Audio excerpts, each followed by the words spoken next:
Was it necessary to cross 15,000 miles of ocean to erect another Tiber? I should think it would make the convicts feel at home.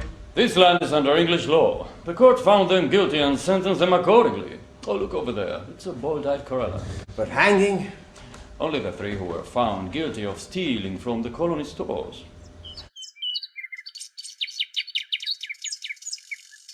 You have been made Governor-in-Chief of a Paradise of Birds affair. And I hope not of a human hell, baby. Don't shoot yet, Robbie. Let's observe them. Could we not be more humane? Justice and humaneness have never gone hand in hand. Surely no one is born naturally cultured. I'll have the gun now. We don't even have any books here, apart from the odd play and a few Bibles. And most of the convicts can't read. So let us return to the matter in hand, which is the punishment of the convicts, not their education. Who are the condemned men, Harry? We will need a hangman. Harry, you'll have to organize the hangings and eventually find someone to fill that hideous post. Shot, sir. It is my belief the hangings should take place tomorrow. The quick execution of justice for the good of the colony, Governor. The good of the colony. Oh, look, we frightened a kangaroo. There's also Dorothy Hanlon, age 82, who stole a biscuit from Robert's side. Surely we don't have to hang an 82-year-old woman. Oh, that will be unnecessary, Yeah. sir. She hanged herself this morning. Oh. An audition! An audition! An audition! An audition! An audition!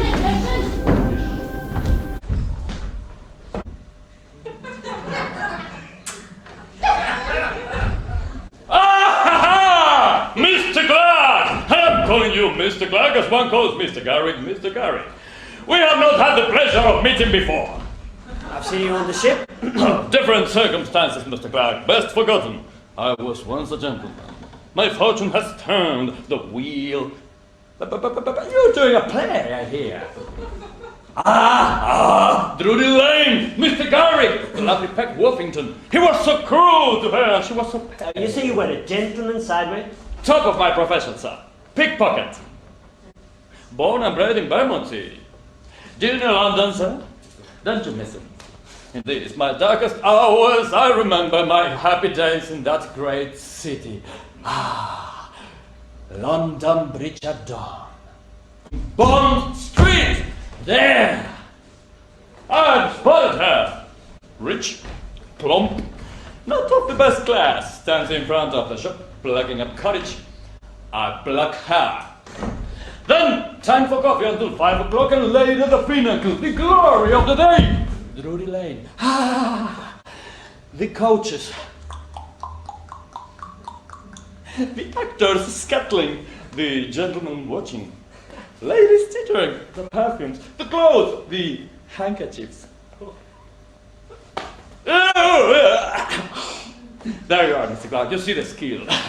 Mr. Clark, I beg you. I entreat you to let me perform on your stage.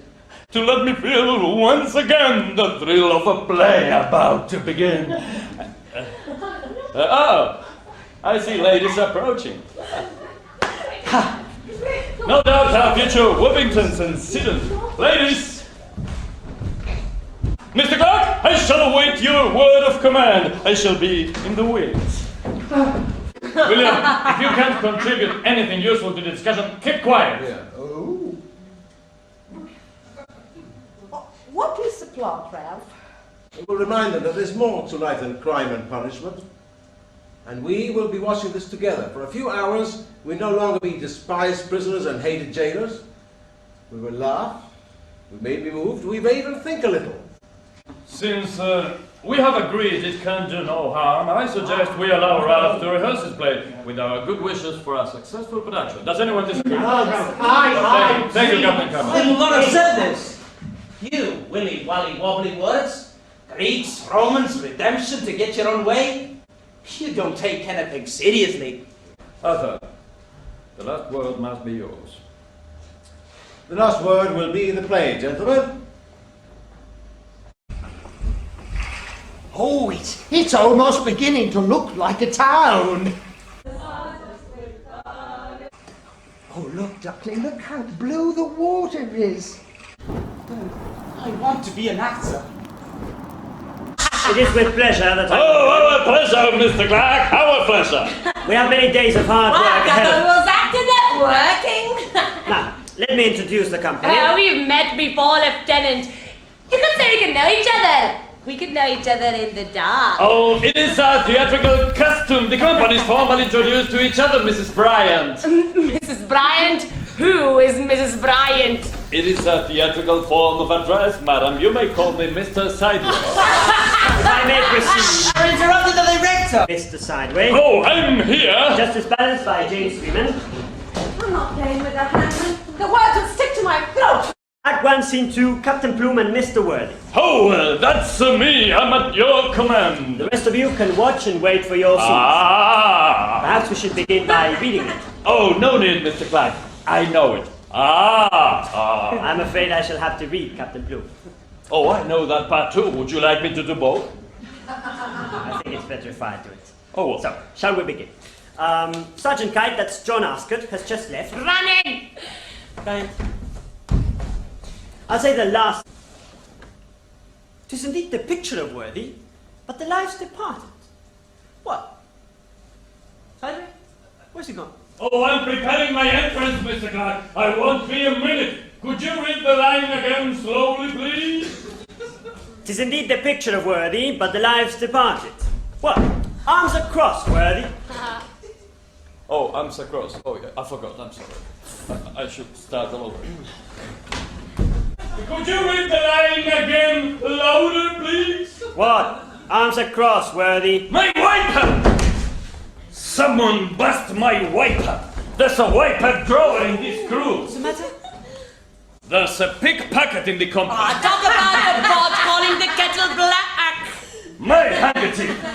Who pricked my handkerchief? I'm sure it will turn up. Sideways, let's go on, please. No! I can't do my entrance without my handkerchief. I've been practicing it all night. Ah! You. If I get my...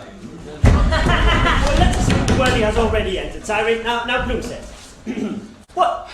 Arms across, Worthy. Methinks you should hold them open when a friend's so near. I must expel this melancholy spirit.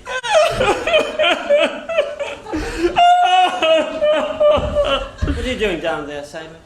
I'm being melancholy.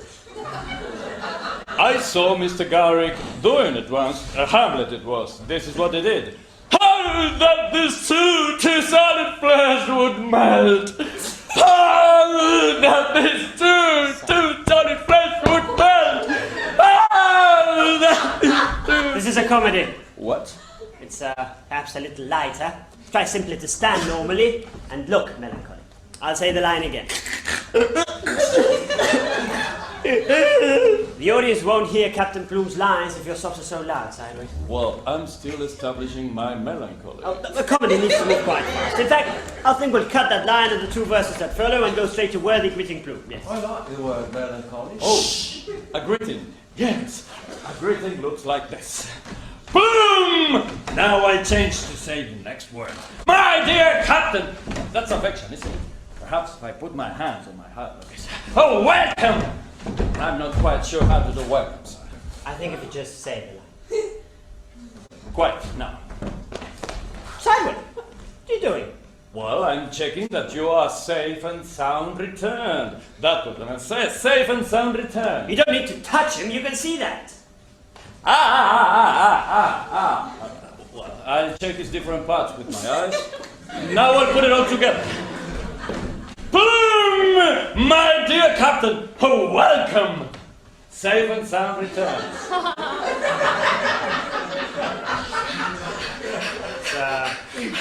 It's a very good attempt, Sideways. Oh, thank you. Very theatrical, but you could try to be a little more natural. Natural.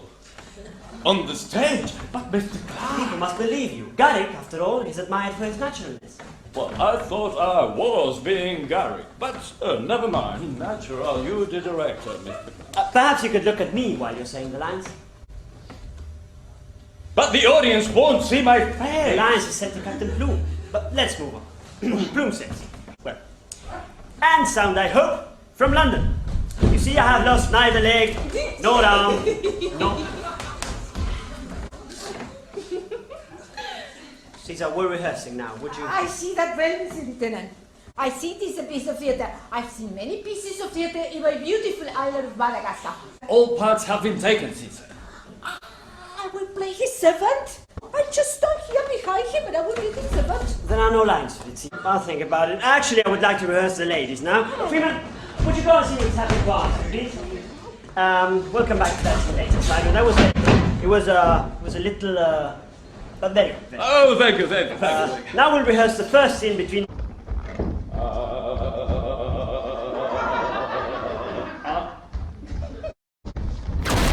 Into my head. Major Ross, Captain Campbell, I'm rehearsing. Rehearsing? Lieutenant Clark is rehearsing. Injustice!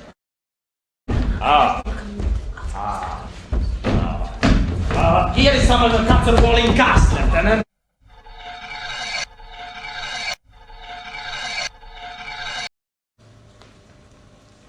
We wish to rehearse. No one's stopping you, Lieutenant. Major. Sideway! Stay. Lieutenant, I will not try to countermand the orders of a superior officer. Sideway! Take your shirt off.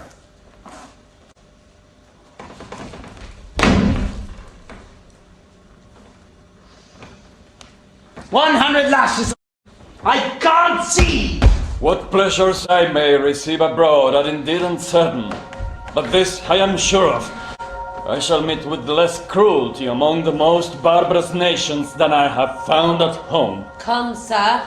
You and I have been gentling a great while. I fancy if we finally made up our accounts, we should sooner come to an agreement. Sure, madam. You won't dispute your being in my debt. My fears, sighs, vows, promises, anxieties, assiduities, jealousies have run on for a whole year without any payment. Oh, that's good. That's very good. Fish, eyes, fires, hopes, anxiety. Captain Campbell! Start Arscott's punishment!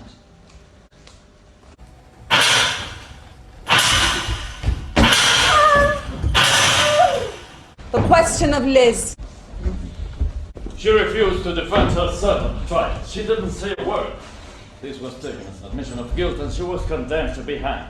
The evidence against her, however, is plenty. She was seen with Cable next to the food stores. That's a big thing. She was seen by a drunken soldier in the dark. She won't speak. She won't say what she was.